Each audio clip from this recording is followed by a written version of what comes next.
चलिए 9वीं कक्षा हिंदी भैया बहनों को आज हम 4.1 का प्रश्न क्रमांक 5, 6 और 7 फेयर कॉपी में लिखना है। ठीक है, देखिए 5वां प्रश्न क्या बोल रहा है। ग्रीष्म काल में पानी का अभाव हो जाता है। कवि ने किन पंक्तियों में इस बात का उल्लेख किया है। ठीक है, तो इसका उत्तर हम इस प्रकार से लिखेंगे। ग्रीष्म काल में पानी का अभाव हो जाता है, सारे जलाशय सूखने लगते हैं,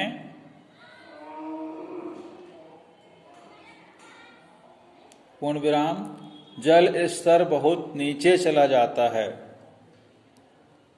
जल स्तर बहुत नीचे चला जाता है, पूर्ण विराम, पनिहारिनों को पानी लेने के लिए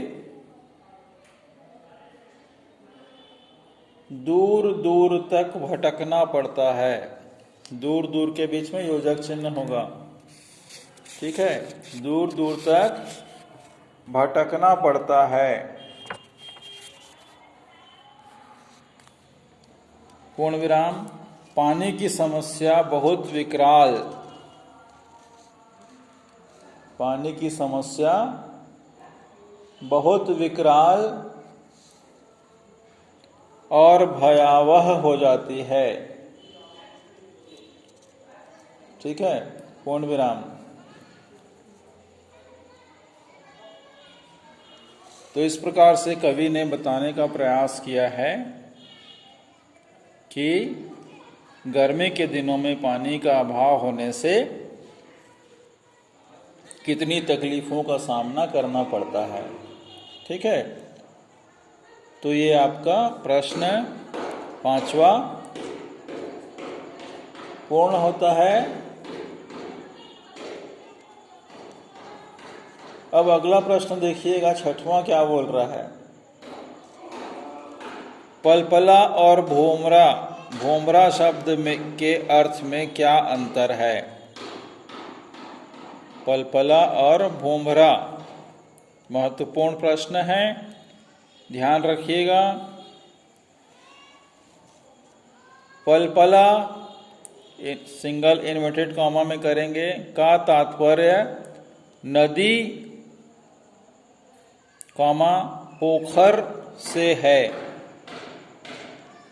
नदी पोखर से है तथा भोभरा, यहाँ पर भोभरा लिखा है, भोभरा ना होकर ना भोमरा होगा। भ नहीं है, वो म है। ठीक है, इसको सुधार लेंगे, थोड़ा सा मिसप्रिंट हुआ है। भोमरा सिंगल इन्वर्टेड कॉमा में अर्थात तपिश, ब्रैकेट में लिखेंगे गर्मी, ब्रैकेट बंद। ठीक है,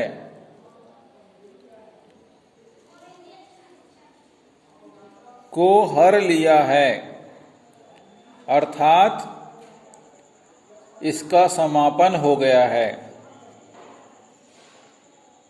इनका समापन हो गया है। ठीक है, पूर्ण विराम। अब इसको थोड़ा सा समझ लीजिएगा ना, प्रश्न का उत्तर में क्या बोल रहा है। जैसे नदी और पोखर होता है या तालाब या जलाशय होता है, वो गर्मी के दिनों में क्या हो जाता है, सूख जाता है।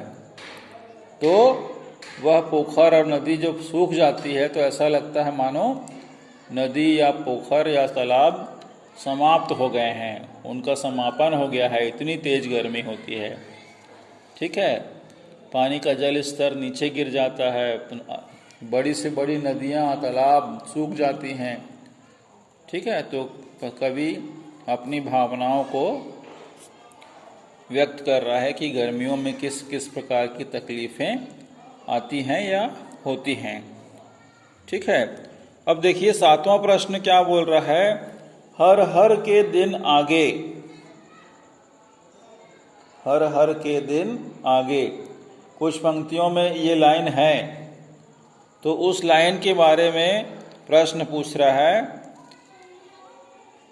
हर हर के दिन आगे से आप ले आप का समझत हो, मतलब इस पंक्ति से आप क्या समझ रहे हैं, इसके बारे में हमें बताना है, लिखना है।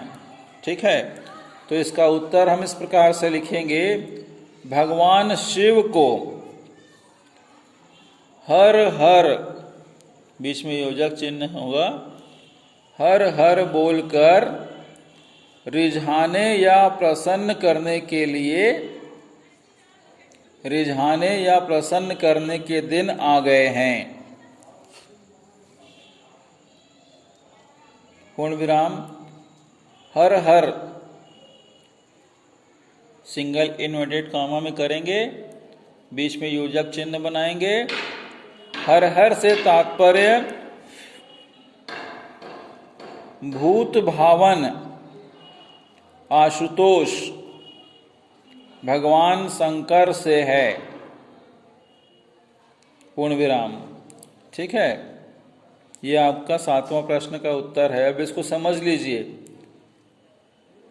ठीक है, भगवान शिव को हर हर महादेव कहकर उनको रिझाने का या प्रसन्न करने के लिए बोलते हैं।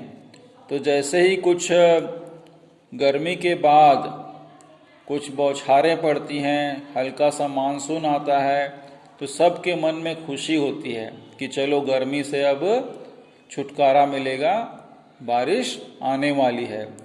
तो उस खुशी का इजहार करने के लिए भगवान शिव को याद किया जाता है, हर हर कहकर उसे प्रसन्न किया जाता है। हर हर का तात्पर्य भूत भावन, भूत भावन आशुतोष, मतलब भगवान के लिए यह शब्द उपयोग किया गया है। भूत भावन, जैसे शिव जी भभूत राख वगैरह अपने शरीर में मल लेते हैं, लगा लेते हैं, है ना।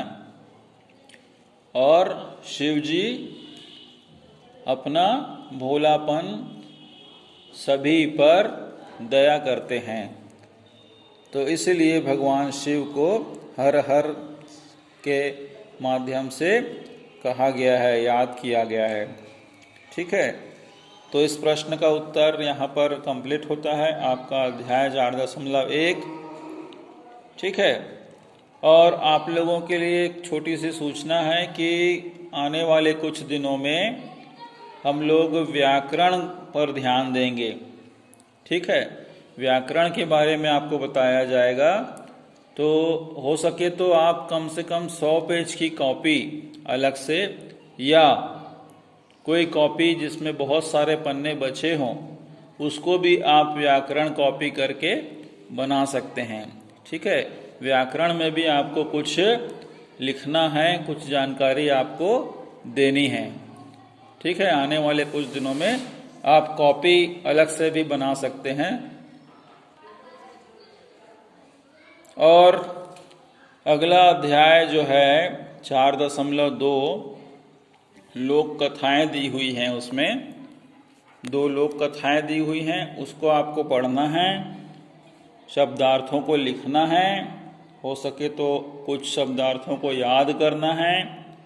ठीक है, और संक्षिप्त में कवि परिचय दिया हुआ है, उसको भी आपको पढ़ना है। इसके बारे में भी हम आपको आने वाले कुछ दिनों में बताएंगे। ठीक है, लेकिन यहाँ तक पाठ के बाद हमें कुछ व्याकरण में भी ध्यान देना है। तो आने वाले दिनों में व्याकरण से संबंधित, हिंदी व्याकरण से संबंधित आपको कुछ जानकारी दी जाएगी। व्याकरण का मतलब होता है किसी भी, मान लीजिए कि कोई शरीर है तो वो आत्मा के बगैर जीवित नहीं रह सकता। ठीक है, उसी प्रकार से जो भाषा है, कोई भी भाषा होती है, उसका व्याकरण उसकी आत्मा होती है। ठीक है, तो दोनों एक दूसरे के पूरक हैं। अगर किसी भाषा का व्याकरण नहीं है या व्याकरण की जानकारी नहीं है, तो उस विषय का ज्ञान अधूरा हो जाता है। ठीक है, तो आने वाले समय में हम हिंदी व्याकरण के बारे में कुछ बताएंगे आपको। आप ध्यान से पढ़ते रहिए, लिखते रहिए, अध्याय हिंदी को समझते रहिए और 4.2 को थोड़ा सा आपको उस कहानी को अध्ययन करना है। छत्तीसगढ़ी भाषा में वो कहानी बताने का प्रयास कर रही है कि हमें इस कथा से क्या शिक्षा लेनी चाहिए, किस प्रकार से अपने जीवन को सार्थक बनाना चाहिए, किस प्रकार से अपने समाज के लोगों को आगे बढ़ने के लिए अच्छी बातें बतानी चाहिए और अच्छी बातों को सीखना चाहिए। ठीक है, तो आज के लिए इतना ही। अपना ध्यान रखेंगे, खुश रहेंगे। आपका बहुत बहुत धन्यवाद।